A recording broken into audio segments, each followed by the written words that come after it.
All right, and also, just want to clear that up. And also, another thing I wanted to clear up, I have to admit, I think I sent you the text. You did get me regarding of man versus man and how the Torah doesn't say that, and it made me go ahead and research that myself and everything. I thought it didn't say that, but it did say that. However, and I can admit that and everything. However, I just don't agree with the fact that if anybody reads Leviticus 18 and they read all the things, all the forbidden sexual practices, I just don't think it really needs to be said that a woman shouldn't sleep with a woman when the Almighty detests a woman sleeping with an animal. But I was just like I understood your point of view, and correct me if I'm wrong and everything. Since the Torah doesn't say it, it's allowable. And it's allowable. However, since the judges has the divine authority from Deuteronomy 17:8, they made up the law regarding of lesbian, and if lesbians have to follow that law because the judges has the divine authority to make up that law. Correct? Okay. All right. Moving on. Moving on. All right. All right. So here, I would like to finalize the situation with the Noahide laws and your view, what you had said, and I don't want to quote you. So at any time, correct me if I am wrong when I say this. Now, according to you, when it comes to Noahide laws are only for the non-believer, because at Mount Sinai, or actually you say at Mount Moab, there were three parties. You had the native born, you had the foreigners, and you had the hewers or slaves that came along, correct? My point is that the parties we had on Mount Sinai, which is where the actual covenant was made, or at least the initiation of the first covenant, or which is ultimately an extension of the Abrahamic covenant, there were the mixed multitude, right? There weren't water carriers at that time, and there were those of Hebrew stock. No, I was saying in Deuteronomy, not Mount Sinai. At Mount Sinai, we already clarified there was two parties, but you was explaining to me before that we're talking about in Deuteronomy where it was three parties. So when they took and conquered the cities, the people that become slaves and everything, and you were saying at that time there were three parties. There was the native born. I never mentioned that. That. In terms of Moab, by the time that Deuteronomy came around, the mixed multitude was already absorbed into Israel. In other words, God ceased making a distinction between the native born and the mixed multitude. He just started calling them all Israel. Right. Specifically with Caleb. Right. Caleb was a prime example of someone who came from what was known as Kenizzite stock. In that crowd, right, that we see him representing Judah, saying that this individual got absorbed into a tribe. That's why the mixed multitude is not heard of again. Now, there's legends in Judaism that the mixed multitude in some way were all killed off or turned their back on God, but that's not what the text says, right? According to the text, it seems like they were absorbed in. Okay, so regarding of, I guess you could say at Mount Moab and everything, everybody was considered Israelites, regardless of, because of the multitude. I guess you could say they got grafted in. But like you were saying, Noahide laws, I do remember you saying these are for non-believers. It's for people who are not in the covenant, not specifically non-believers. These are for non-believers, atheists. It's for non-believers, atheists, and everything that people who are not in the covenant. Yeah, people are not in the covenant, and these are Noahide laws that they must follow. And again, the rabbis or the judges, the rabbis today, have the authority to make these Noahide laws. For them of not in covenant to follow, and they get their authority from Deuteronomy 17:8, right? Not rabbis today. The rabbis today have no authority. This court was dismantled in around the 3rd century of the Common Era. In other words, there was a line going all the way back to Moses, from teacher to student all the way on. But nowadays, the rabbis just hold the title ceremonially. Their rulings have no weight because they're not part of this court. Okay, so this is all right. So we'll get more detail. I want to know more detail of this court that you're talking, that you're talking about. But the Noahide laws was made by this court, was made by the court, this court that got dismantled in the 3rd century that you had said, right? Okay, that got dismantled in the 3rd century, and this court has the authority from Deuteronomy 17:8 to make up these laws for people not in covenant, correct? Okay, and any person that pushes Noahide laws on a believer, native-born Jew, or any person else that just wants to be a believer in the God of Israel and everything, they are a liar, and they are coming from, they're preaching from the throne of Satan. Because Noahide laws should not apply toward any believer. Because in the Torah, it pretty much tells us 10 references that all the commandments applies towards a believer. So I agree that no one should be pushing these Noahide laws on someone who believes in the God of Israel and believes that his Torah is true. In terms of coming from the throne of Satan, I just attribute it to ignorance and in many times bigotry that many people want to... ignorance, bigotry, but, Satan's the biggest deceiver. It's a lie. You know what I mean? And according, the Bible tells us a lie is an abomination from the Almighty.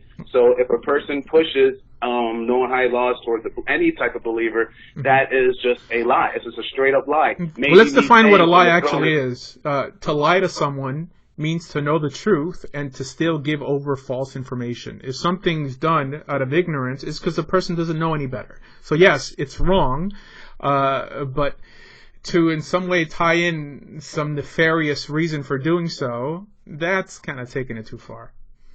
Well, it's like, it's been around for a while and everything, but like, it's kind of like the definition of biblical sin in Leviticus 4. Even though you didn't know, you're still guilty.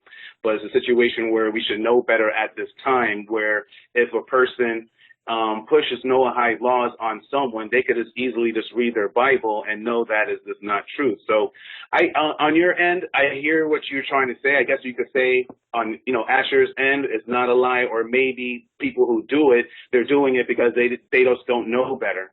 But I guess on my end and everything, I just see that as a... There's many things Christians do, by the way, that many Jews ignorantly attribute to what's called ayin hara, the evil eye, or the evil inclination, or the satan. And I think that's equally ignorant. I think if a Christian fails to do something properly, you inherit something. This is what you inherited. You accepted it with it was given to you in innocence, and you accepted it through ignorance. Mm-hmm. I get you. But there's many Christians, I'm sure. I'm sorry? There are many Christians who don't teach like you do, who would consider you a heretic and consider you a liar. You don't know. Asher, how can you say there's many Christians that teach like I do? When did me ever have a conversation? It's a situation where, let me finish. When did me and you ever have a conversation about my faith or anything like that? That could save for later. It's a given.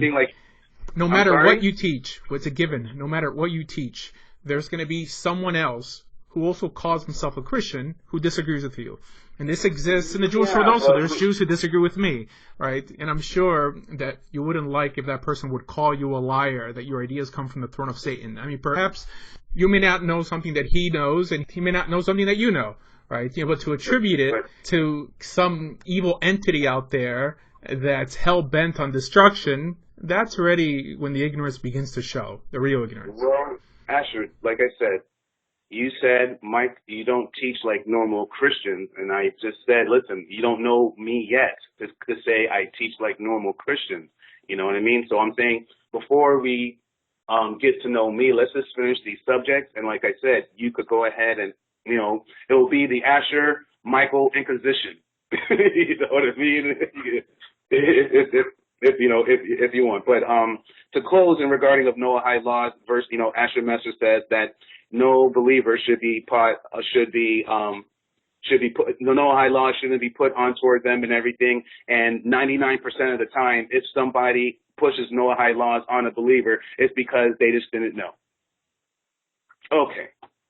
Molinar says it's a lie from the pit of hell, but all right. Now that is done. Thank you very much. Let's continue. All right. Now, the next thing that we wanted to talk about is regarding the oral Torah.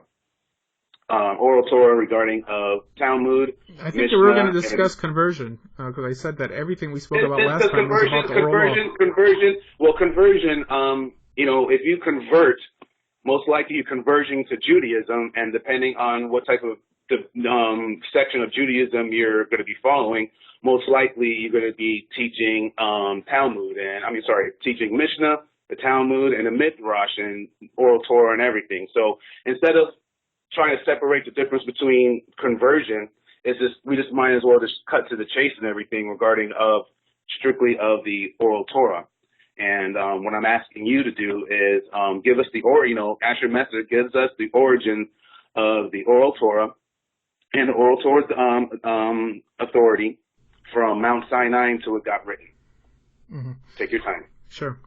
So the oral Torah doesn't come from Mount Sinai. I don't even like using the word oral Torah. It's a much, much later term. Nowhere in the Talmud does it refer to the laws developed by the court as oral Torah. The first time it appears is in Tanhuma, which is a set of midrashim, basically folklore and legend, that uses that terminology. It's not a bad terminology, but just there's a lot of erroneous connotations that have been attached to it.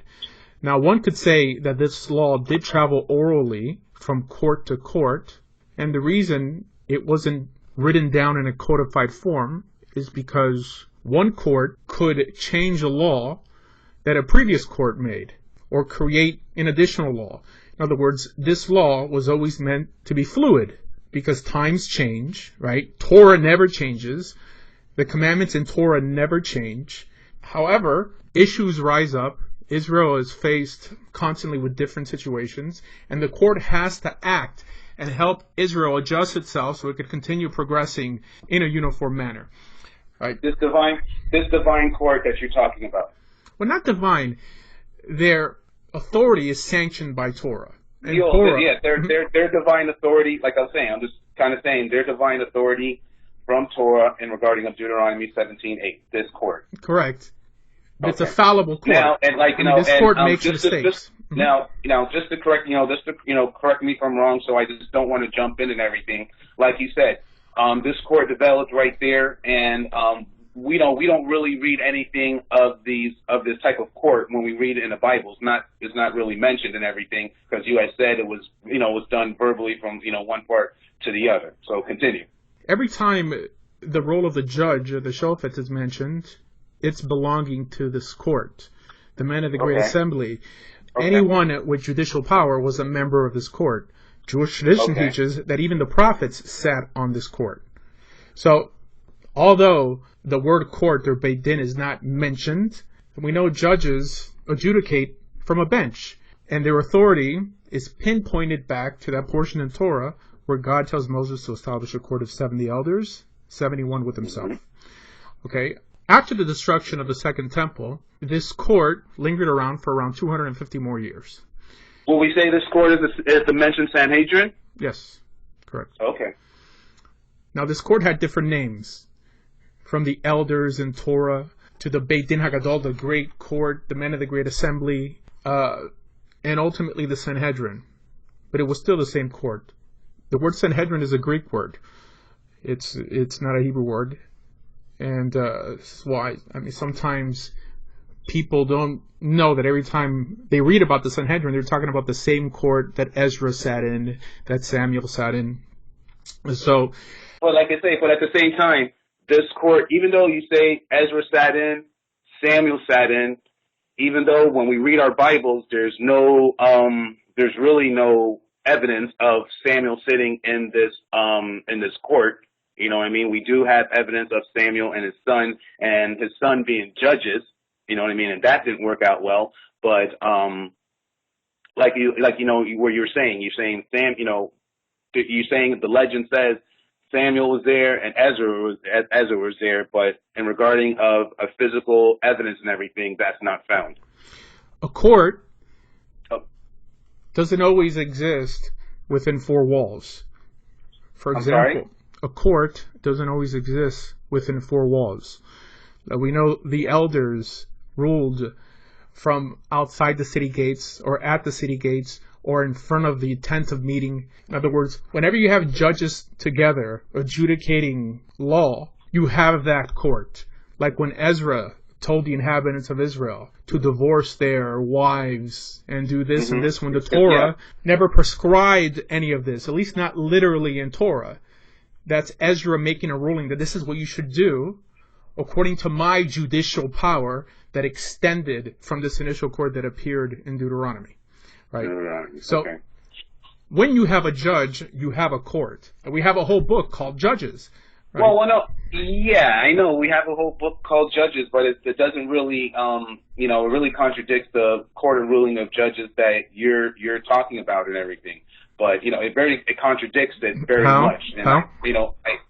We could go through that later, but I really don't want to go through that now because I don't think it contradicts it. I say that it does contradict of this ruling body that you're talking about. You say it doesn't. We can have a discussion about it, but I want you to please finish. I would you like to please finish regarding of the Talmud. I mean, actually, the oral law and everything. You started to get to the third temple. I'm sorry, the third temple. I'm sorry, the destruction of the second temple, and you were talking, and we got backtracked. So I just want you to continue from right there of when it got written down today, and its divinity for today. So I just want you to continue, saying what you were saying. Anyways, the role of the judge is the office rarely spoken about in Islam, Christianity, or Judaism. For some reason, we focus so much on the office of the king and the office of the priest, but the office of the judge is a very important office in our religion, and those are Asher, the members. I'm not really asking, Asher. I'm not really asking. To be honest, I'm not really asking for. I'm giving a premise. Lesson. I'm giving a premise. I'm saying you're giving me a lesson of what a judge is. I'm not giving you a lesson. I'm giving the listeners a premise from where we're going to build on. Okay, so I understand that you never really studied the role of the judge, and it's not one that's very popular in Christianity. I never really. You said that you understand that I never really studied the role of the judge. You don't know me. How do you know what I study, Asher? Well, you were surprised to hear that judges adjudicate from a court. Okay. Judges do. All right. You trying to say the study of the judges in the Bible, or maybe the study of the judges in Jewish history? The premise for having judges in Torah. You clearly never studied that. Okay, so all right. I just don't. I just really disagree when you say that I don't know something when you really don't know me. But continue about putting it in the context of the judge's role, and let's try to really get. Just give me freedom of the pulpit here. To paint the whole picture. I just can't say what you want me to say. I want you to get. I really would like you to give you the freedom of the pulpit and everything, but I just think that it shouldn't take, so long. And it doesn't need to be micromanaged or It has to start set with the office of the judge. Okay. So with the office of the judge, like we spoke of, is established in Torah. This court of judges existed all the way through the destruction of the Second Temple to around the 3rd century of the Common Era, when this court was dismantled. And because this court was going to be dismantled, the head of this court at that time, his name was Rabbi Yehuda Hanassi, he decided to take all the notes that had existed at that time, because this law was never codified in a text, but there were many notes floating around, and he put them all in one book called the Mishnah, because this court was about to be dismantled, and no new rulings would be able to be developed because you weren't going to have a later court, because only another court can override the ruling of a previous court. And that's the work that we call the Mishnah. Okay. There's another work called Gemara, which is the commentary to the Mishnah. Mm-hmm. So the Gemara and the Mishnah make up what's called Talmud. Okay. So there's two Talmuds. There's the Talmud Bavli, the Babylonian Talmud, and the Jerusalem Talmud. Right? We know that. But they But they both contain what's called the Mishnah, the same Mishnah. The difference is the Babylonian Talmud has commentators from Babylon, and the Jerusalem Talmud has commentators from Israel. And that's it. That makes up rabbinic law in Judaism, what's contained in specifically the Mishnah. Now there's something called Midrash. The Midrash, yes, I know. Okay, so Midrash deals with folklore and legend. Now initially, the word that was used was Agadata. The word midrash is a much later word that came to mean the same thing.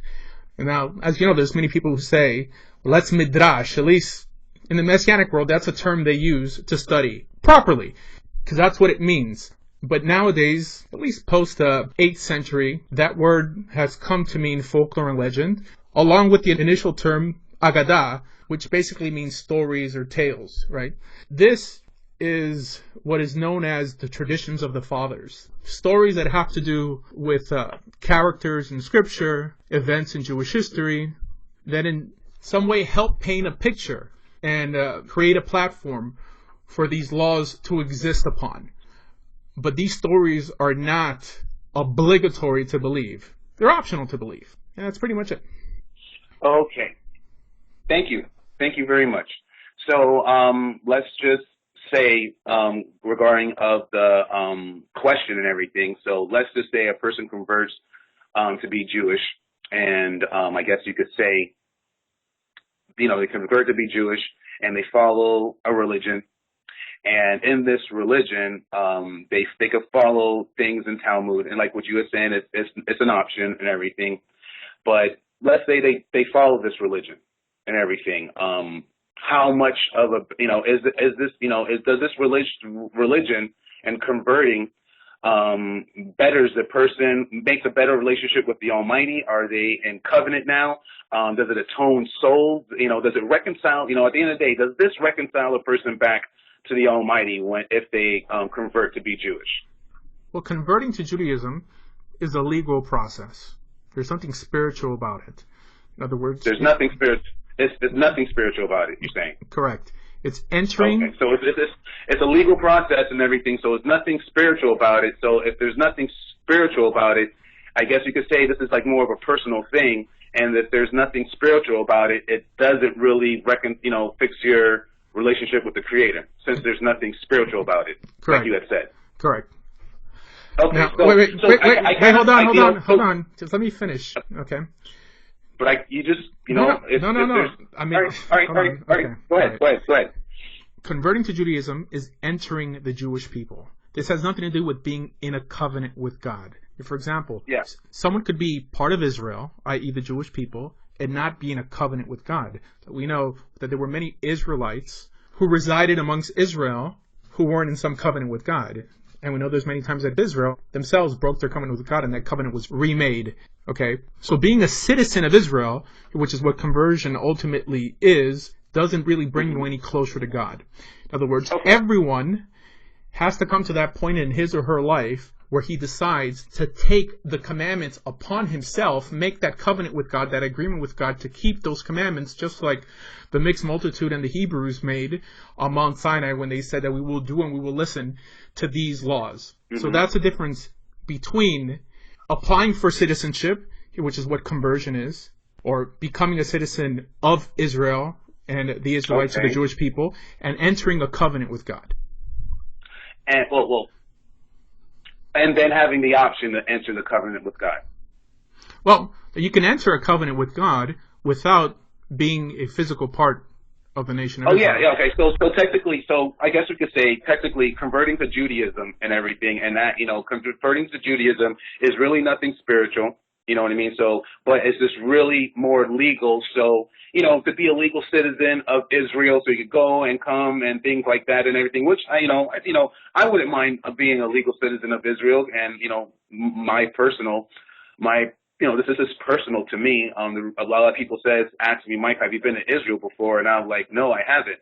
And I tell people I do not want to go to Israel, because if I go to Israel, I am not coming back home. That's just me. I love the land. I want to stay there. I feel like I'm in exile. And me and a bunch of people actually have the same type of testimony of how much we love the land, that if I ever go over there, I'm not coming. Most likely I'll probably come back to Miami and everything, but that's going to be home that'll be home for me. So I guess we could say in regarding of converting to Judaism and everything, it's all personal. It doesn't atone sin. It's not spiritual. Has really nothing to do with God. It's just and even though if they become Jewish and they keep Sabbath or and follow Talmud and keep the feast and keep kosher, it's still a conversion. It has nothing to do with the Almighty.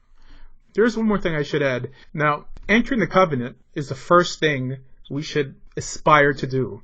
However, the goal is to ultimately join the people of Israel and be part of God's ambassadors on this planet.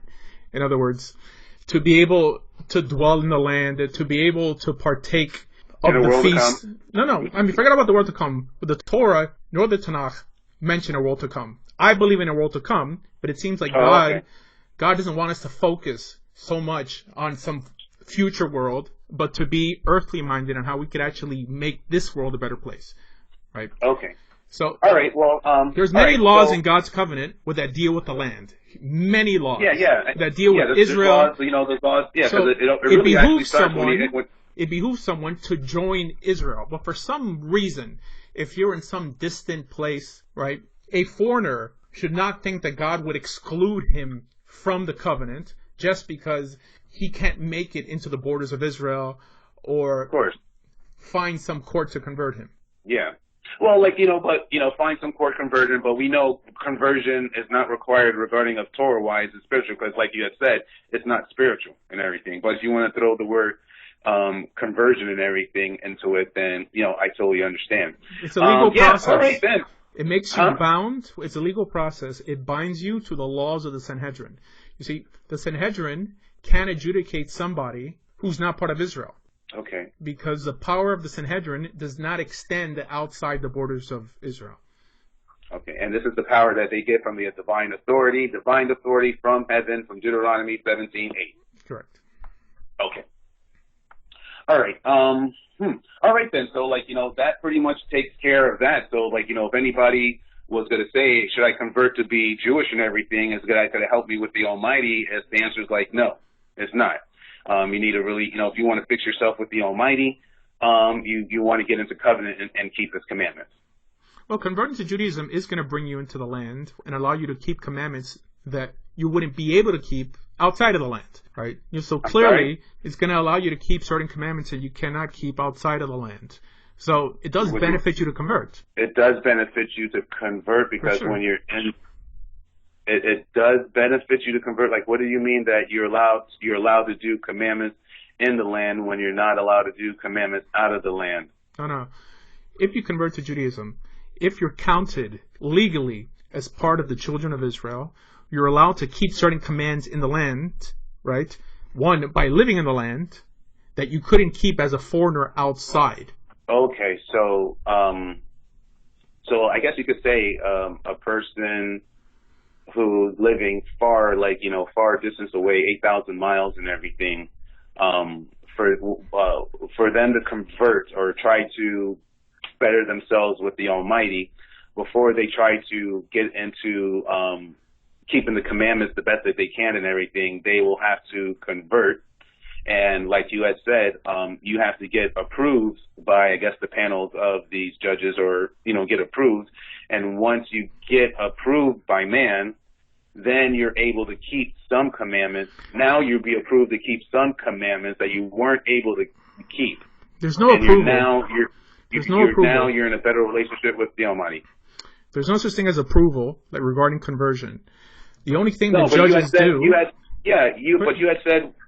I could have sworn you said a word in regarding of once you get, you go to the court and the court approves this and that, such and such.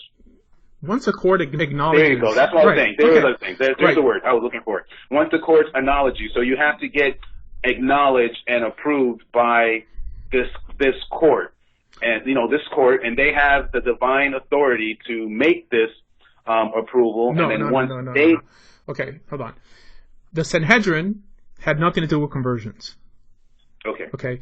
So whenever you have three Israelite men together in some sort of judicial setting, it's called a court.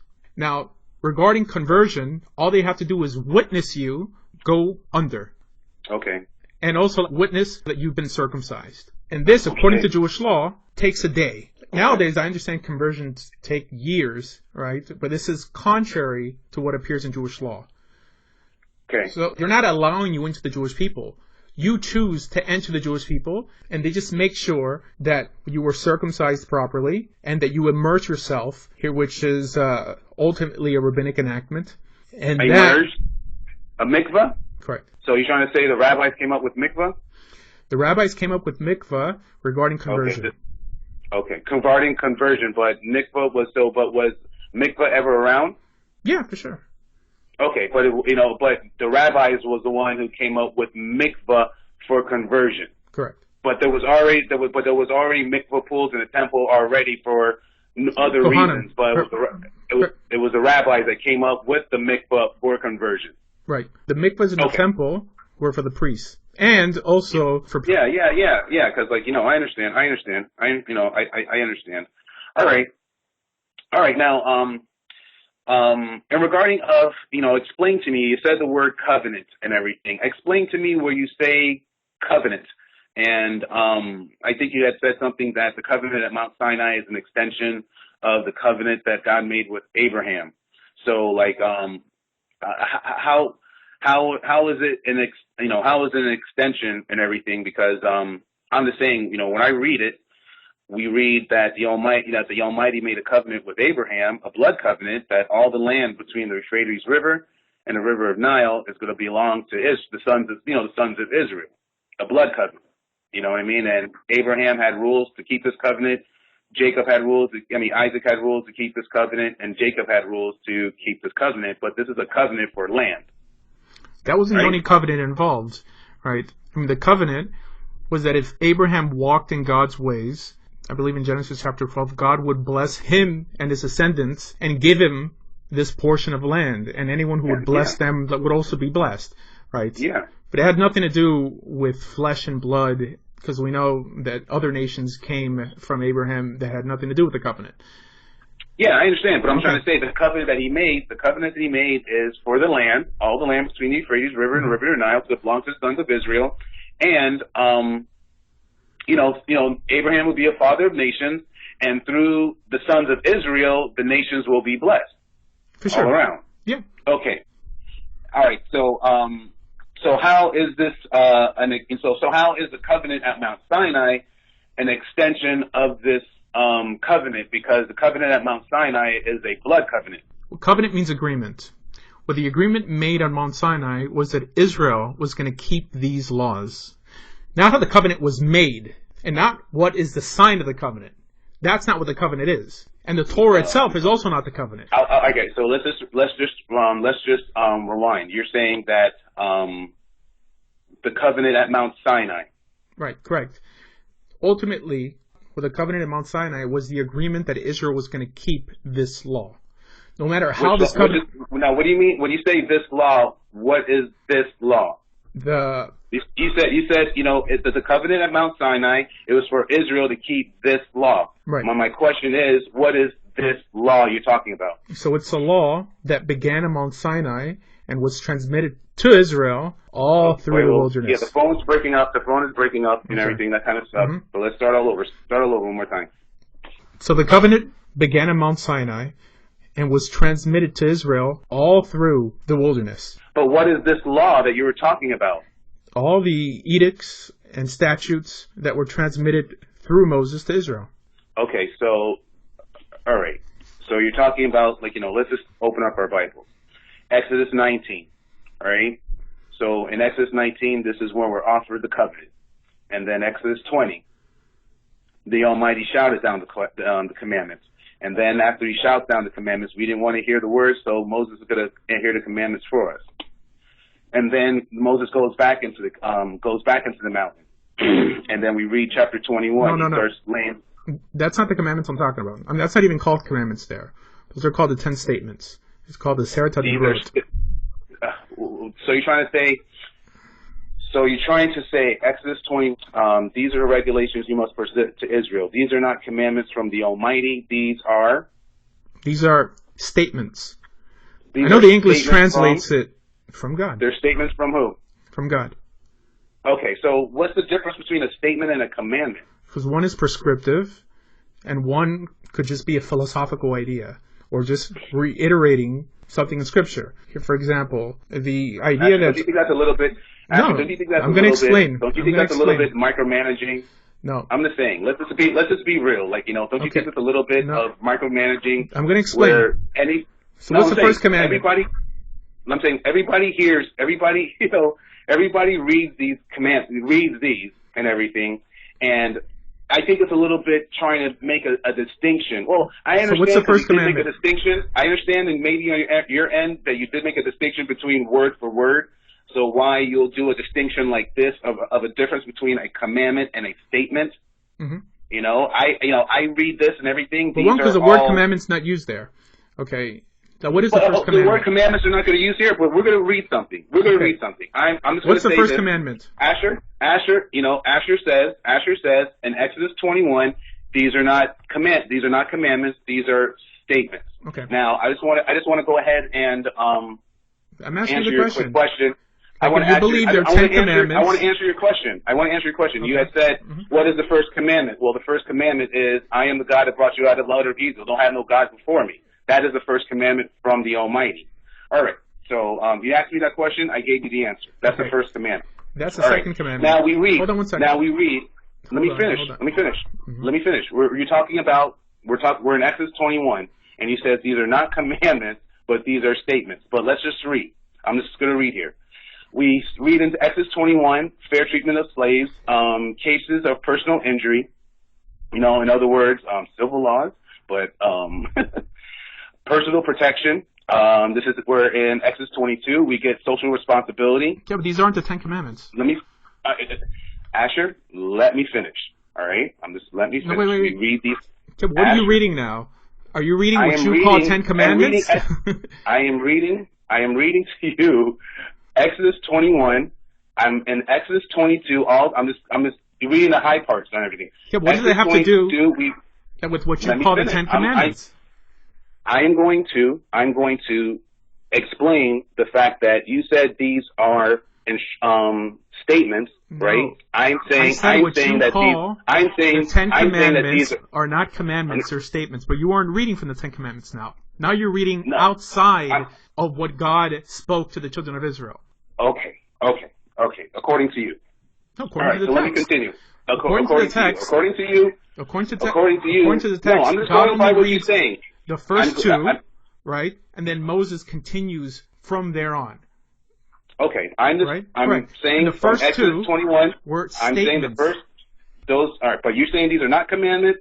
These are statements starting in Exodus 21. I am just going to continue reading. I never said Exodus 21. I'm just saying that they are commandments. Exodus but let's 20. just read. Hold on. Let's just read to see if they are statements or commandments. So let me read.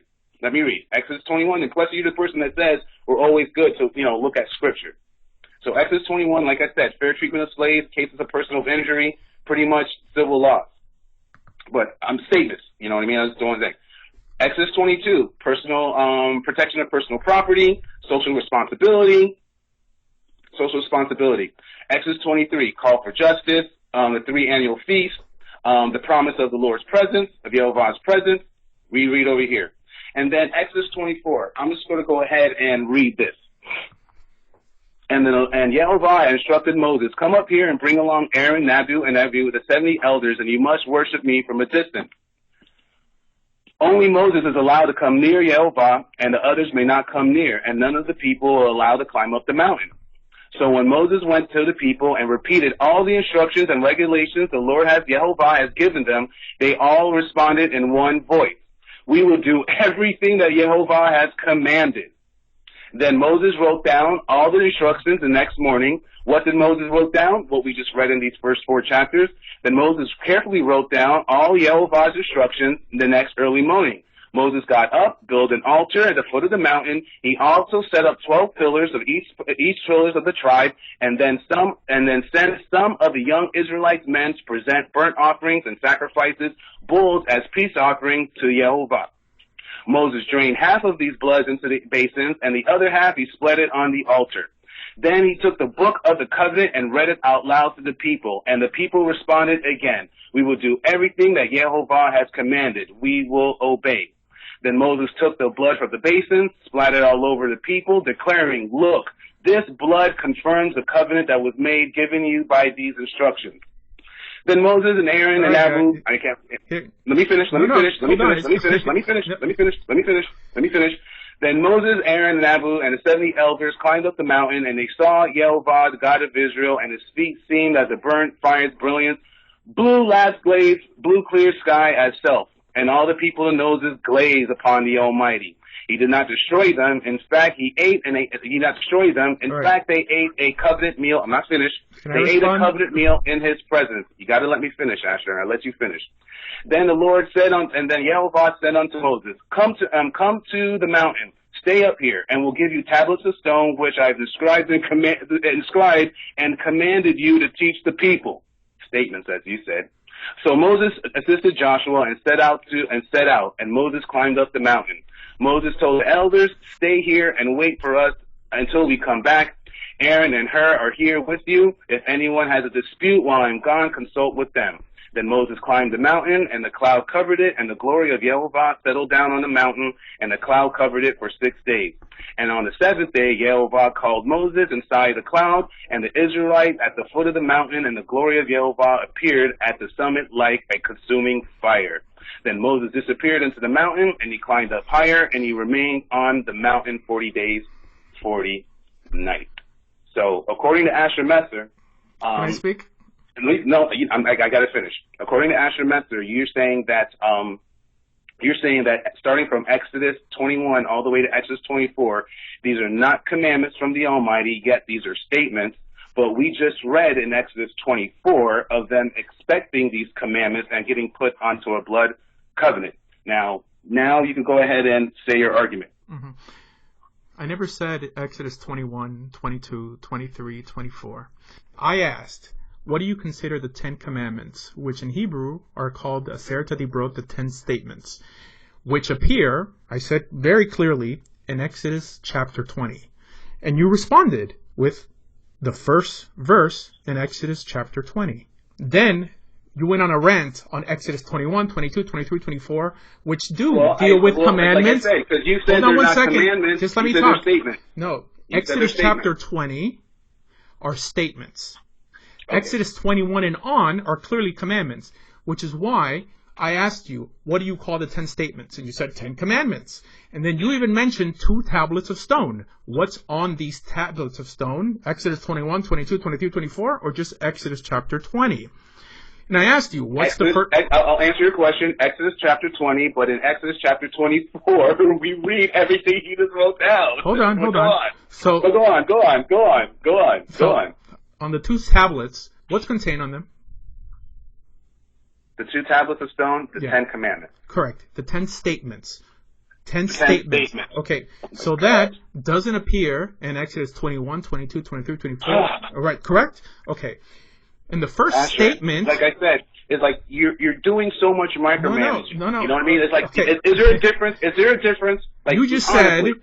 But that I said that in Exodus 21, Exodus 22, 23, and on, there are no commandments. I never said that. I said that what's contained on the tablets are called 10 statements. Hold on one second. Okay. Just let me speak. Okay. I let you speak for like 5 minutes. Okay? All right. Now, in what you call 10 commandments, there are things that are prescriptive. However, there are also things that are not law, right? For example, the first commandment, which is not, don't have other gods before me. That's the second commandment. The first commandment is, I am the Lord your God who brought you out of the land of Egypt. That's not a commandment. More of a statement. Correct. Absolutely. That's more of a statement, but I hear where you're coming from. I think I think you're micromanaging a little bit too much. Well, this is the way those who take Torah seriously study it. If it doesn't say it's a commandment, why are you going to call a statement a commandment? And then go on 5 minutes reading something and claiming that I said that there are no laws in Exodus 21, 22, 23, 24. Come on, man. You know? Okay. Let's be serious. Asher. All right. Asher, I get your point. You're saying that, a difference between a statement and a commandment. And I'm just saying that when it comes to Exodus 21 all the way to Exodus 24, all these rules and regulations, are these commandments from the Almighty or all these? Those are commandments. From 21 on, they're called commandments. Exodus 20. Okay, so we're clear on that. I'm sorry. So we're clear on that. All right. So we're talking about what God partially said on the mountain. The first words that God spoke out were part of what appears on the tablets. Okay? These are never called commandments, although there are commandments involved there. The reason they're not called 10 commandments in Hebrew is because they're not all commandments. There's statements included there that aren't prescriptive. Yeah, because when we read the 10 commandments in Exodus 20, in Exodus 24, it's like, especially when it comes to the fourth commandment, you know what I mean? Do this, do this, do this, do this, do this. Like I say, that's micromanaging. If you want to micromanage it and if it makes you feel better or more righteous to micromanage it, but it's very. I'm showing why the Hebrew called it 10 statements and not 10 commandments. Asher, that's it. We all can hit the button on now all we can of move our computers. On. Asher, we can all hit our buttons on our computer and put it into Hebrew and understand it of what it says. We all could do that. People that has computers, I could hit one button and I got it in Hebrew. Hit another button, got it in there, ancient scripts and everything. I get it. I mean, it'd be nice if you'd acknowledge that when you make a mistake. No, I acknowledge the micromanaging that your point that you're trying to say between the difference between this and this. I get that. Now, I wanted to understand when you said that going back where you said this law, you know what I mean, at Mount Sinai, and you were saying these groups of laws. So I wanted to know what laws are you talking about of how the covenant with Abraham, because you had said the covenant with Abraham and the covenant at Mount Sinai is an extension of the covenant of Abraham. And then you had said this laws, and then you started to talk about these laws and everything. And I was like, well, what about the ones we just heard? So explain that. You want me to explain the distinction between the Abraham covenant and the covenant that the Hebrews are entering on Mount Sinai?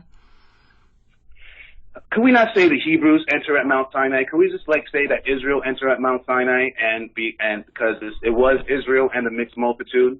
You know what I mean? It's just there wasn't Jews there or anything like that. It was Hebrews. Okay. I mean, it was Hebrews and the mixed multitude. So yes, explain the difference between Abraham's covenant and the covenant at Mount Sinai. Yet you said it's an extension. So continue. Nothing but more laws. That's it.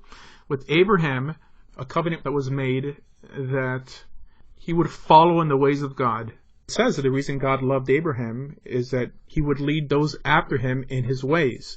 Now, we got the fullness of his plan on Mount Sinai. Okay. All right. So that is I guess you could say the extension of that covenant. And when a person starts to follow Judaism, it will encourage them to get in covenant, but they're getting in covenant. They're talking about the covenant. Well, I guess you say your interpretation, a joint covenant, the joint covenant regarding in Abraham's covenant and the covenant at Mount Sinai. Yeah. I'm sorry? That sounds right. Yeah, you said right. You said okay. So you agree with that. All right. Well, that's a little bit crazy because, we broke that covenant, and I really don't want to get into that because that sounds like a really we did deep break conversation. That covenant. I'm sorry? We did break that covenant. Yeah, we did break that covenant and everything, and then it's a blood covenant, and someone got to die.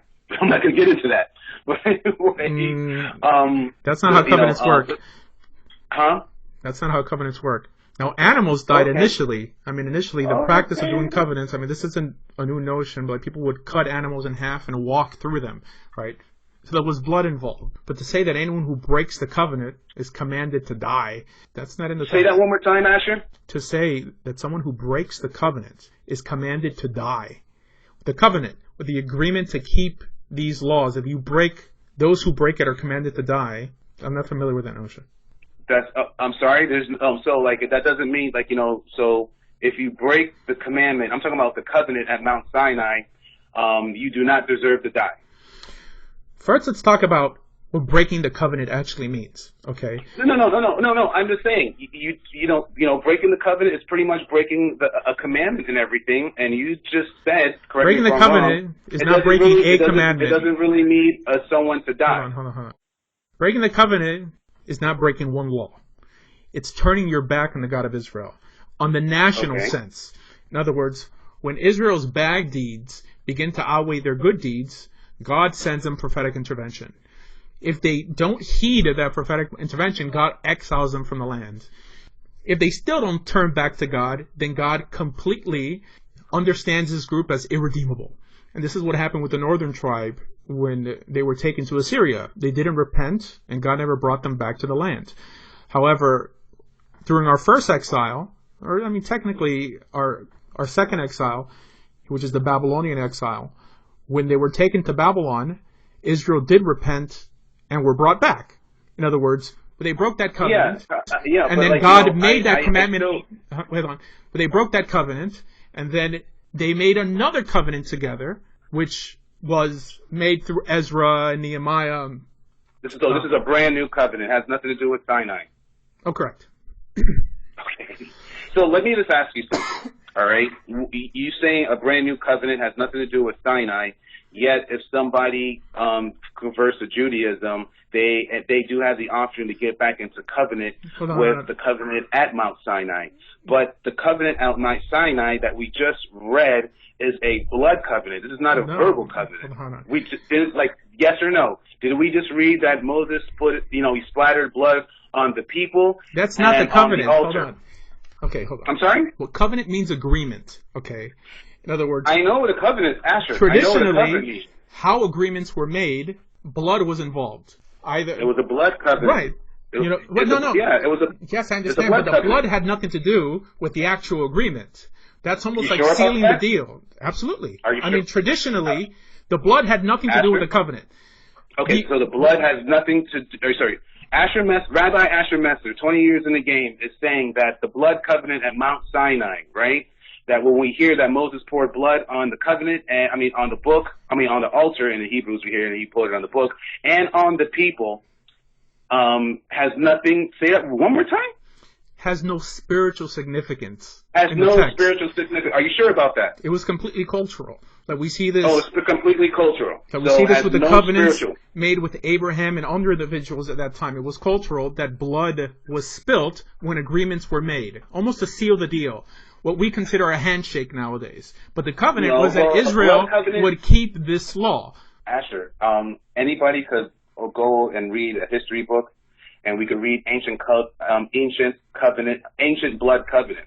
Mm-hmm. When you make a covenant with blood and you go over the rules and regulations of this covenant and you make it with blood, if we break any of these rules with this covenant with blood, we're dead. No. If you break it, okay. I mean, that may be some Christian understanding. Let's for example, I have another example for you.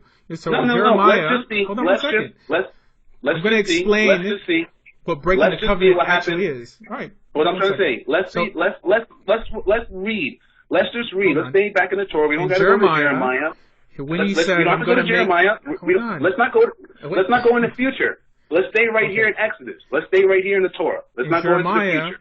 It mentions what the covenant is because it says that Israel broke the covenant. That He's going to make a new covenant with Israel that they broke, unlike the other covenant. In other words, the blood itself wasn't the covenant. The covenant was the agreement that Israel was going to keep this law. So you're trying to say, all right, so you say the blood itself is the covenant, has no type of significance. You know what I mean? Has no type of significance. Only has cultural significance. And for the record, a blood covenant does not mean when two people, according to Asher, a blood covenant does not mean when two people make a covenant with blood that one person dies and another person dies. If they break that covenant. Correct. That does not mean that. Correct. All right? Correct. And also you're saying that the covenant at Mount Sinai is not spiritual at all. It was just something cultural. That's not what I said. They just did. Okay. You're calling that the covenant. That's not the covenant. The covenant is the agreement. Now, the shaking of the hands. Hold on one second. Hold on one second. Okay. No. Right. So when he said that we will do and we will listen, that's the deal there. The handshake is the cultural part where blood was involved. Back then, people used to cut animals in half and walk through the animals. Blood was involved because that's how deals were sealed back then. God was speaking to a specific people at a specific time, right? To say that the blood of the animal was actually significant when it wasn't even involved in the commandments. Okay. I mean, Okay. it's. Well, I'm just saying like this. It's rewriting I'm just Torah. saying like this. According to you and everything, the blood has nothing to do with it. But here's my argument. Why would here's it? my argument. Here's my argument, which I think I have an option too. You said that covenant at Mount Sinai has nothing to do with it. So Moses, has nothing to do with nothing. So let me just bear with me on here when I just go through this. Instead of doing it digitally, I'd rather just grab my physical because it'll go a lot faster. All right. So after Moses goes up and makes this covenant. In chapter 25, we read offerings for tabernacle. We get the plans for the tabernacle. 27, an altar, plans for the courtyard, lighting of the tabernacle, priest of clothing. We're in chapter 28. Chapter 29, dedication of the priest. Chapter 30, presents for the altar. This is the information that Moses is getting. And then we also read plans for the wash basins, anointing oil, and everything. And then the last thing that we hear. You're past Mount Sinai, by the way. I'm sorry? You're past Mount Sinai, by the way. I'm past Mount Sinai. Okay. All right. According to you, we're past Mount Sinai. All right. So we're in chapter 32, the golden calf. I'm just going to go ahead and just read this. When the people saw how long Moses came when the people saw how long Moses was talking, came back down, they gathered Aaron and they said, let us make us some gods and will lead us. Why? We don't know what happened to this fellow Moses who's brought us out of the land of Egypt. So Aaron took gold rings from the ears of the wives and the sons of the daughters and brought them to me. All the people took the golden rings of the ears and brought them to Aaron. And and Aaron took the gold, melted it down, and molded it into a shape of a golden calf. So when the people exclaimed, you said that we're not at Mount Sinai, but it's clearly states we're still at Mount Sinai. But anyway, so oh Israel, these are the gods who have brought us out of Egypt. Aaron saw how excited the people were when he built an altar in front of the calf, and then he announced, tomorrow will be a festival to Yehovah. The people got up early the next day and burned sacrifices and peace offerings. After they celebrated with feast and drinking and included in a pagan revelry, in other words, they had an orgy, Yehovah told Moses, quick, go down to the mountain, tell the people you have brought out the land of Egypt who have corrupted themselves, how quickly they have turned away from me and that I have commanded them to live. They have melted down a golden calf. Let me finish. They have melted down a golden calf and made a calf, and they bowed down and sacrificed to it. They are saying, oh, these are the gods of Israel who have brought us the land of Egypt. And then we have it right here. Then Yehovah said to Moses, how stubborn these people are. You know what I mean? Now leave me alone so my fierce anger could blaze, and I will destroy them. I'll destroy them and I will destroy them, and then I will make you a great nation. Right. Okay, so why would the Almighty say that, Asher?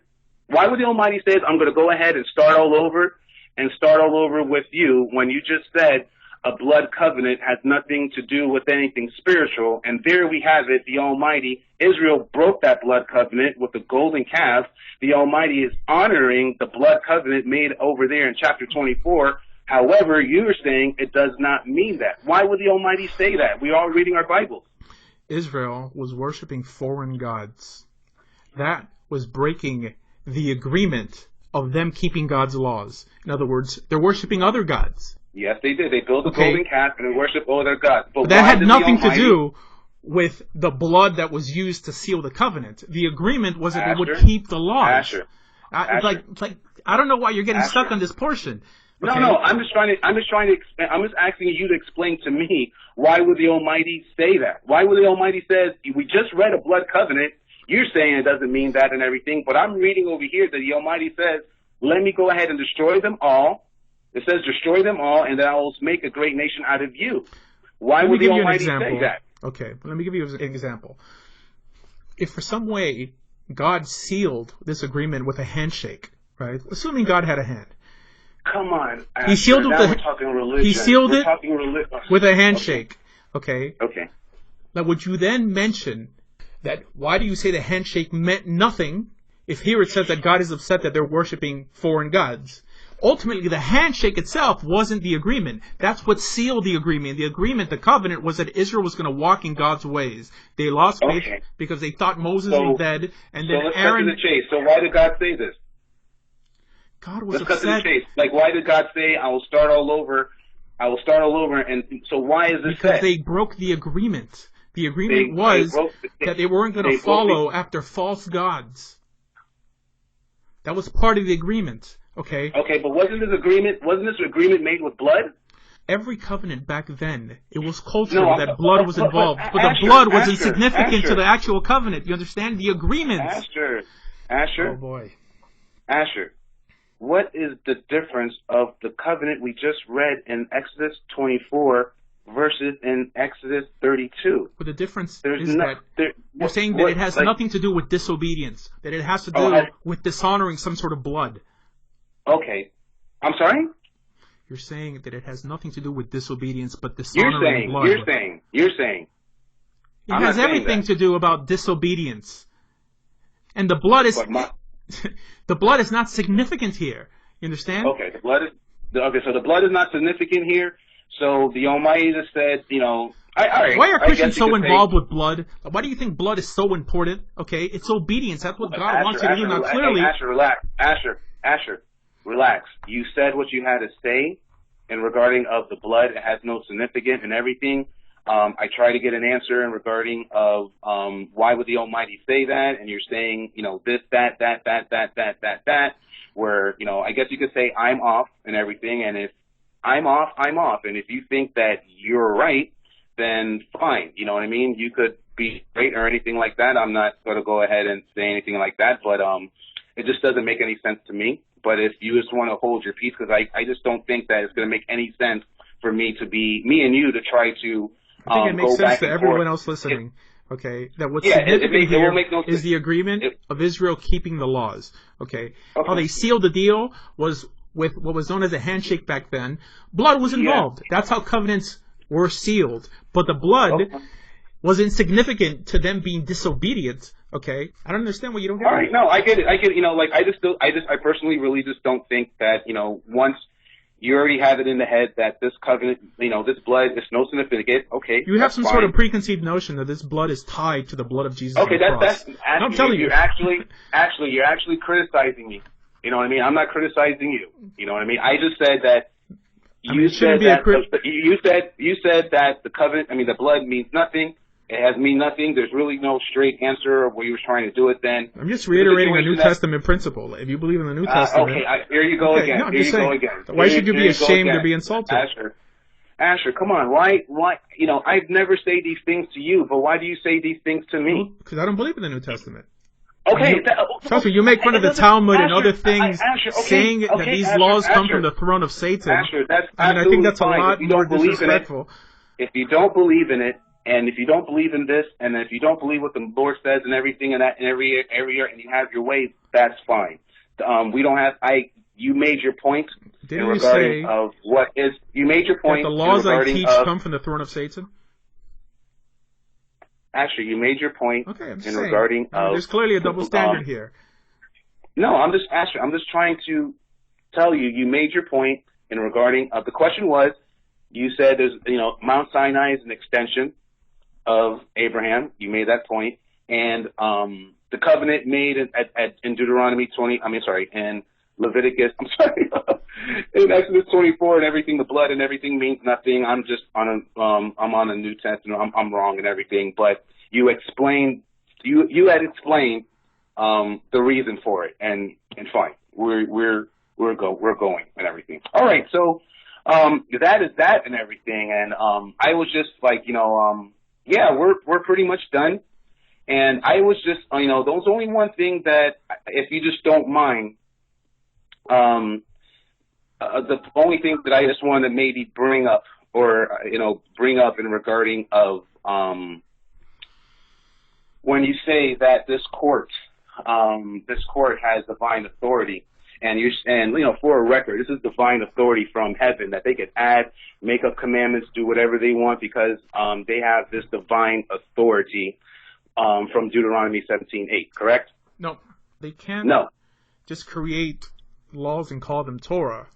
Any law they establish is completely civil, legal, rabbinic.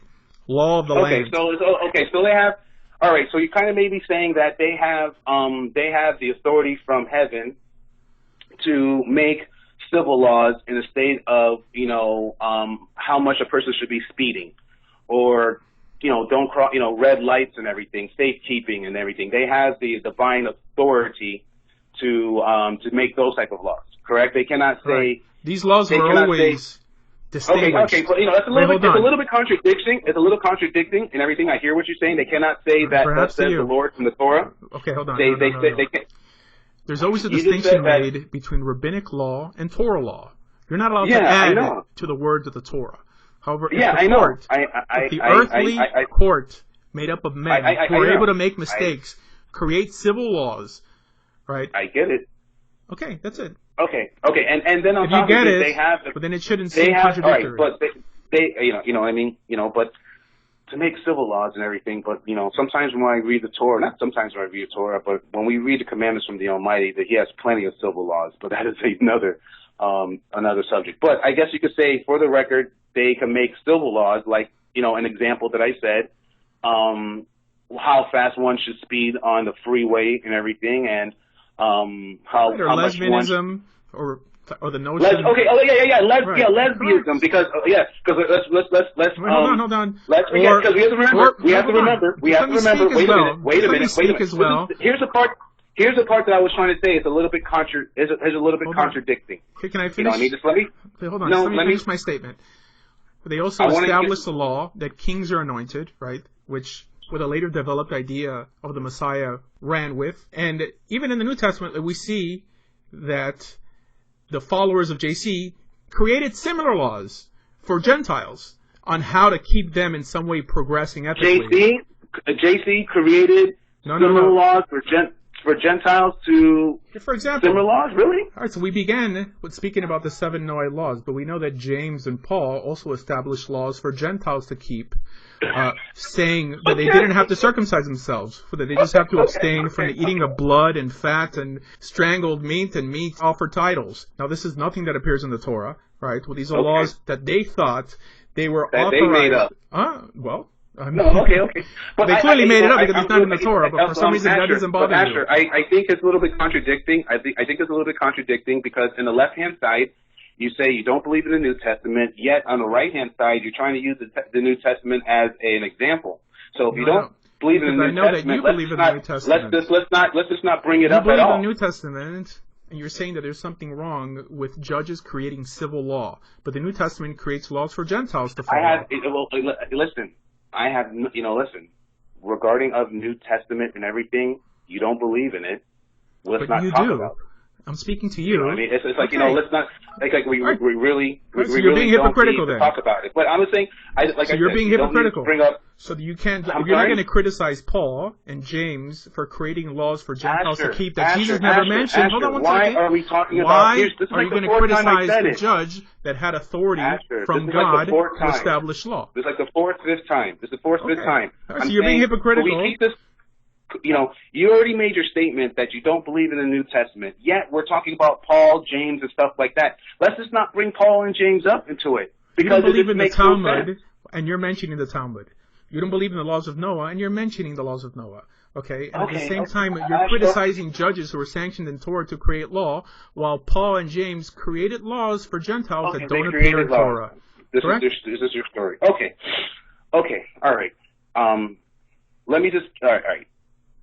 I just want to get one thing clear so we can finish up because it's been a great conversation, and I really am looking forward towards you giving me the Inquisition.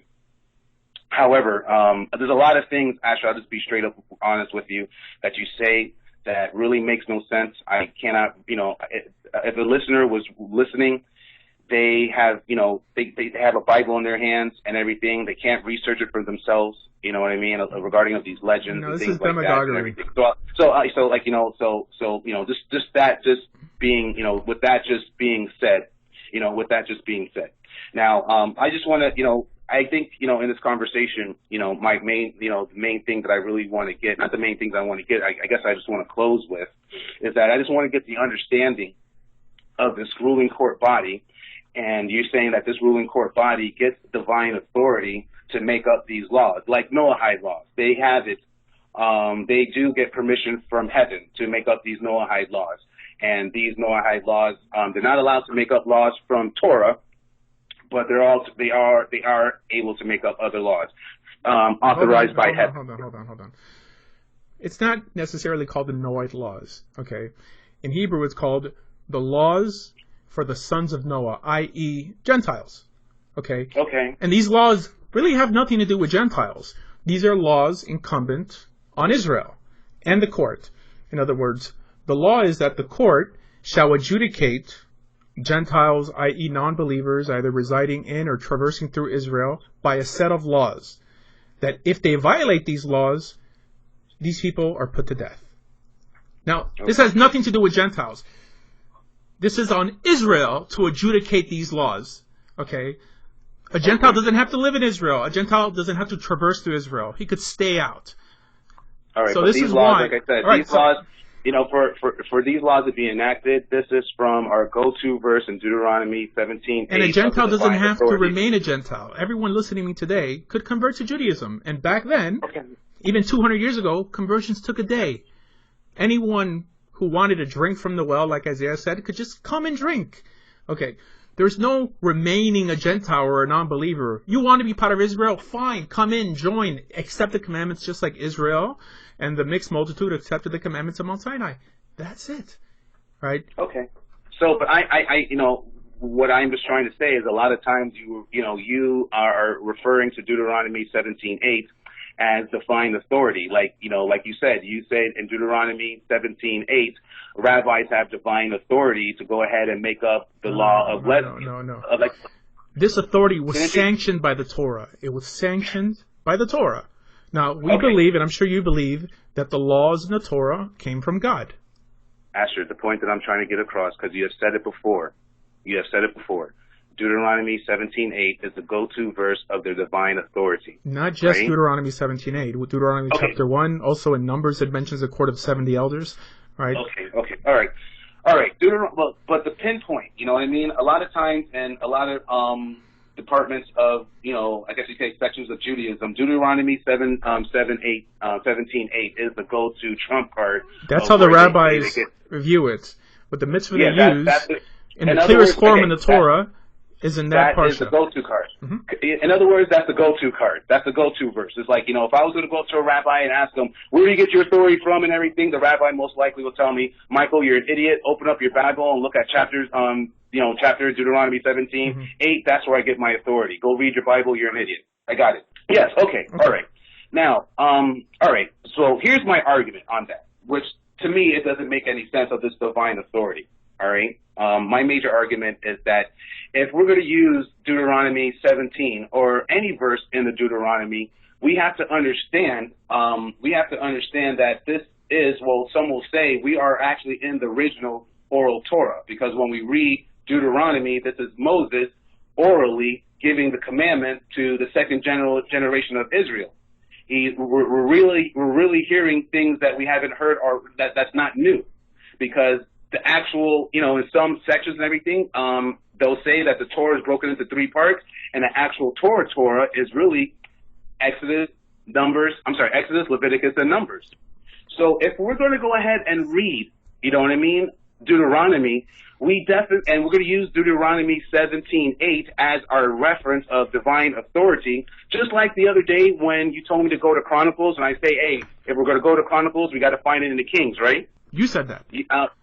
Okay, you didn't say that, but I just said... I said if you're reading the prophets, you have to read it along its historical counterparts in the writings, which includes... What I'm just trying to say, just in parallel, if we're going to go ahead and quote something in the Chronicles, all right, Chronicles, like you had said, Chronicles, chapter 19, regarding of Jehoshaphat, we have to go ahead and parallel it to the Kings. No. We don't have to do that. Who said that? I'm just trying to say to keep it in context. But these are historical writings. We don't even know who necessarily wrote these books. I mean, if they're there, so we assume that it's giving us a historical, an accurate historical account of Israel. Okay, so How can I respond? okay, it's the historical and everything. I'll listen to the recording again, but I'm pretty much sure when you had brought that up, you really had no problem when I said, let's go ahead and track this to the king to keep it in perfect context. And you said, yeah, sure. And it was sure. First King. You don't need to. to. It was First King. Okay. But can I so respond? I'm doing the same thing. So I'm doing the same thing. I mean, you've spoken for like 5 minutes, and you mentioned now with the notion of Deuteronomy only being a repetition of the law. But can I respond? Can I finish? All right. Can I just finish? Let me just finish my point and everything. You know what I mean? We got to that point that we're just referencing it back, and I understand we're in Deuteronomy.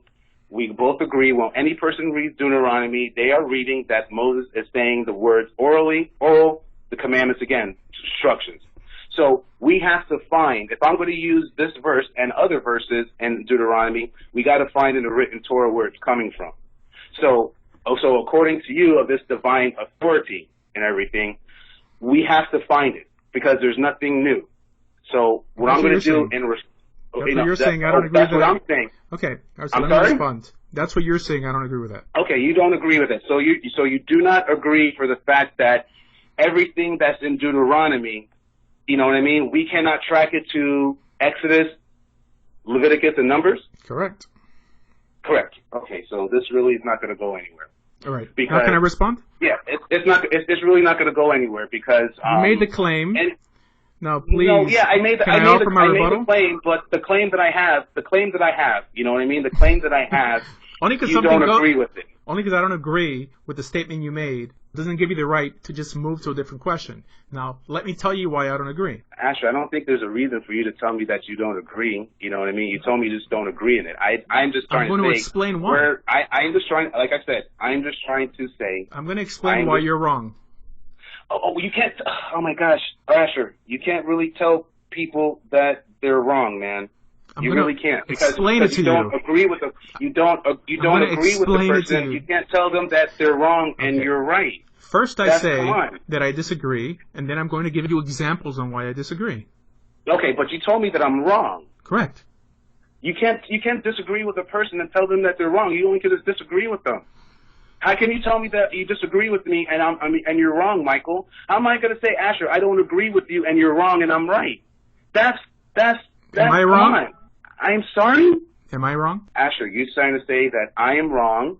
Correct. You don't agree with me, and I am wrong, and you go to explain to me of why I am wrong. Right, I'm going to explain to you why you're wrong. Okay, so and my thing is that I don't see why are you trying to tell me that I'm wrong and you're right? In my opinion, you know what I mean? Where do you get to say? I think I have the right. You said that I'm teaching lies. Wait, hold on 1 second. You initially said I'm teaching lies from the throne of Satan, and for some reason I didn't say you're teaching a lie. I did not say anything like that. You just told me that you did not agree with me, and I'm wrong, and you're going to explain to me of how I am wrong. You did not say that you're right, but you did say that I am wrong. Correct. In my opinion, you're wrong. Your opinion? Well, that's your opinion. I did not tell you. You know, I didn't give you my opinion. I didn't give you my opinion and tell you that you're wrong. This talk is a bit of a joke. Here, can I just tell you why you're wrong, please? Asher, you can't. If you're going to try to tell me that I am wrong and you're right, there's some statements you made that are not accurate. Okay, my statements are made. Only thing that I'm saying, Asher, you know what I mean? So for the record, Asher Meza is saying that you do not agree that if we're going to go ahead and track scripture that's in Deuteronomy, you know what I mean? We shouldn't need to go ahead and track scripture in the actual written Torah and everything, and I am wrong. Okay, so it really defeats the whole purpose because it's like, I am just bringing up something, and right when I try to bring up something, you automatically just don't want to believe in it. So it really makes no sense to bring up something. You know what I mean? Because your decision has already been, Can I reply on why I think this is my decision? Your decision has already been made. You're not used to speaking with people who disagree with you much. You're not used to speaking with people who disagree with you much. I'm sorry? You're not used to speaking with people who disagree with you much. Obviously. No, it really has nothing to do with disagreeing. It's just that all right. It has nothing to do with different. It has nothing to do. I'll swallow my pride. But I'm trying to say, and I won't say you're wrong. Comes to a close. But it just comes to a close. Okay, fine. You're not wrong. Can I respond to your statement that every law in Deuteronomy has to in some way be accompanied with some previous law? It's the same thing, Asher. No matter what you say to me, all right? So I can't disagree with you. Asher, no matter what you say to me, all right? No matter what you say, some Jewish legend or whatever that you want to say. I'm quoting the Torah here. Asher, you got to let me finish, Asher. Every Bible, all right? Mm-hmm. Every English Bible, Jewish Bible, I collect Bibles. I have all types of Bibles. No, look, if you learn to read the Hebrew, let me finish. Every single Bible that I have and everything, and I have a collection from Jewish, every single Bible. Every single time you get to Deuteronomy and you read the commentary, they all say second law. And you read it, and you read the commentary. And they all commentary. And these are in all Bibles. Asher, let me finish. You got to let me finish. I'm just letting you know what the commentary says. Okay. All right. That any person that's listening, could go ahead and read the commentary of those before us, which I think that were a lot more smarter of what they thought of what Deuteronomy was. All right, and they all, from the Christian point of view, Jewish point of view, all of them agree in one accord. This is called second law. Okay. This is nothing no different. But if you don't think so, and if you think that it I thought we were have sticking to then scripture. Fine. I thought we were sticking to scripture. Commentators aside, can I respond now? Yes. Okay. But fine. you're gonna give me your commentate. You're gonna actually give me your you're gonna give me your commentation of it. I'm only gonna reference scripture. You just told us let's take out all the commentators and stick to the scripture. But you're gonna commentate. Come on, buddy. I'm going to use scripture. Just let me speak, man. Just let me speak. Oh, come on, Asher, man. Okay. Asher, come on. Can I speak? But can you at least say that was a little bit of a hypocritical statement? Can you at least say that was a little bit of a hypocritical statement that, hey, Michael, let's get away from the commentators and stick to scripture and let me go ahead and give you my commentation. Let me give you I'm going to show you what scripture says. Okay? All right. Same thing of what the commentators are saying. Okay. All right. So you said you acknowledge that the establishment of the court predated. I don't agree, Asher. Number one. I am in full 100% without a shadow of a doubt from the throne of Satan. All right, that I do not believe about no established court of using Deuteronomy 17:8. Okay. So if you're going to try to tell me something that this court and this is what you believe and everything, fine. You know what I mean? If that's what you believe, that's what you believe. Okay. But don't try to push anything onto me of what you believe. Just let me speak. Because if that's your belief, Asher, like you said before, if that's your belief, hold on. that's your belief. But Are don't you gonna let me speak? Pushing that belief on someone else. Fine. Now I'm just speaking to the audience here.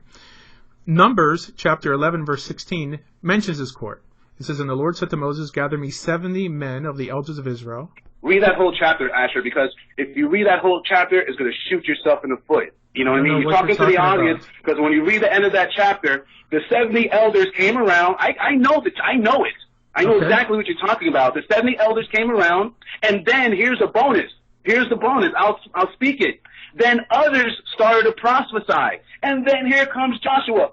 Look, Moses, those two are prophesying. Those are not part of the 70. Moses is like, my goodness gracious, I wish all of God's people would prophesy like that. So what does the role of the prophet have to do with the role of the judge? Asher, if you're going to try to connect this to your heavenly body, it doesn't. Because the scripture clearly says... What does the role of the prophet have to do with the role of the elder or judge or prince here? It has nothing to do with that, here it says, "And the Lord said to Moses, gather me 70 men of the elders of Israel, whom you know to be elders of the people and officers over them."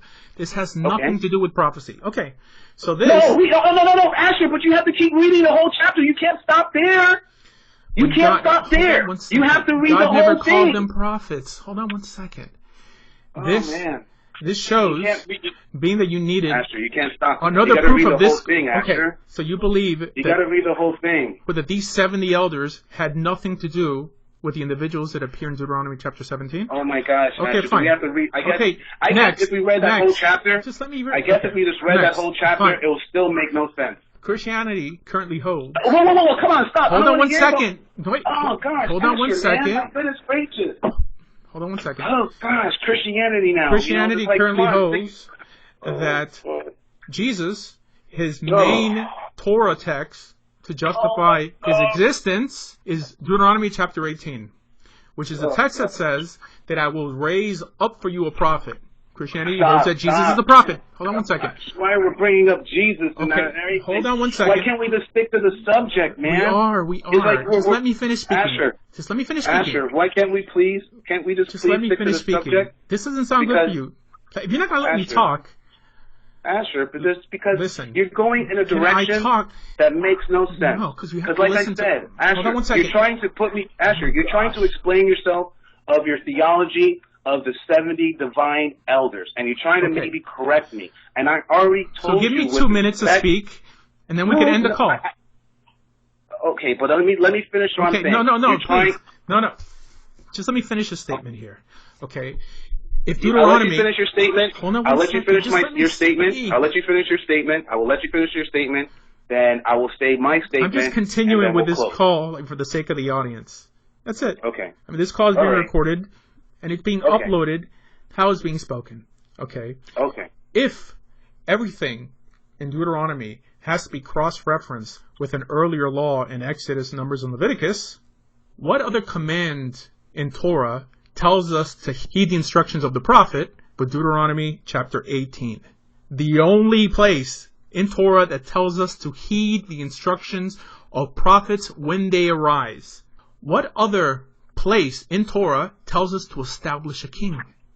No other place than Deuteronomy chapter 17. No other place. That means you can't even have a Messiah if you don't take the command to establish a king as binding, even though it appears nowhere in another book. That's it. Now, that's not my opinion. That's what the text says. That's just straight facts. Okay. All right. Well, Asher, for the record, we did get it established that Noahide laws shouldn't be poured towards people and everything. Converting to Judaism, for the record, so, I want to say this and everything. So in case somebody want to say, "Oh, Asher said this before and everything, and now he's saying this," well, here's an Asher for the record. You know what I mean? And we have it taped, Asher for the record. Asher for the record, he says that, converting to Judaism has nothing to do with spiritual, but once you do convert and everything, you should be inspired to keep in covenant. And, for the record, regarding of Talmud and everything, according to Asher, these are the ruling body that was established and everything, and these guys have the divine authority from heaven, My argument of ending that and everything is just that there's nowhere in the Bible that we could actually track these people, even though you said it wasn't written down. I completely disagree that anybody using Deuteronomy 17 as their authority of heaven or anything like that should at least find that verse right there, because it's actually used in Exodus 3 times, and it gives us examples of hard civil matters. But I'm not going to, according to you, we don't need to dig into that because that's just nonsense to you and everything. But it says all controversy. I'm sorry? It says in all areas of controversy. I can read the whole thing to you and everything, but it still doesn't make it will still never make any sense, because it does say after the person interprets the Torah, controversy or anything. It never says interpret the Torah. Asher, any person that's brought up to the court, if the person is brought up to the court and they got caught for stealing, right? They got caught for stealing, they have to read it in. You know what I mean? It is the priest's job and the judge's job to read to the person that's being accused of what the Torah says if someone steals, like it says. And then if the person has an argument with it of what the judgment is. That's not what it says in Deuteronomy chapter 17, verse 8. It says, if something arises that seems too difficult for you, not in terms of someone got caught stealing. Asher, it's talking about a difficult case of civil cases. We get that and everything, and what to do and where to go. You know what I mean? And I'm just trying to say, okay, if we're reading this in Deuteronomy and everything, then all areas of controversy, it says. All areas of controversy. Controversy has nothing to do with it. You know what I mean? If I have a rumor and you're doing a rumor and we're doing some controversy and everything, we get a clear example that me and you have to become before the Almighty. And the Almighty's going to determine who is wrong and who is right. That's it. But anyway, let me just finish. But I digress.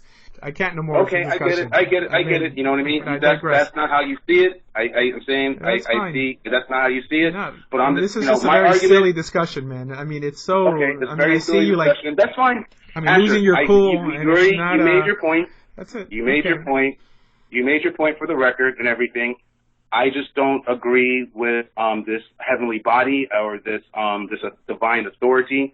And how you want, you really focused on controversy and everything, but so you disagree with me? I'm sorry? So you disagree with me? I would like to agree to disagree, because I fully disagree with this heavenly court. I just don't agree with that. So if we can agree on I can't disagree with you. Court, Asher, if we cannot agree of your version of this heavenly court that you're talking about, there's really no reason. I never mentioned there's really no reason for us to talk about this verse or that verse or that verse. You know what I mean? Man. It's like fine. All right then.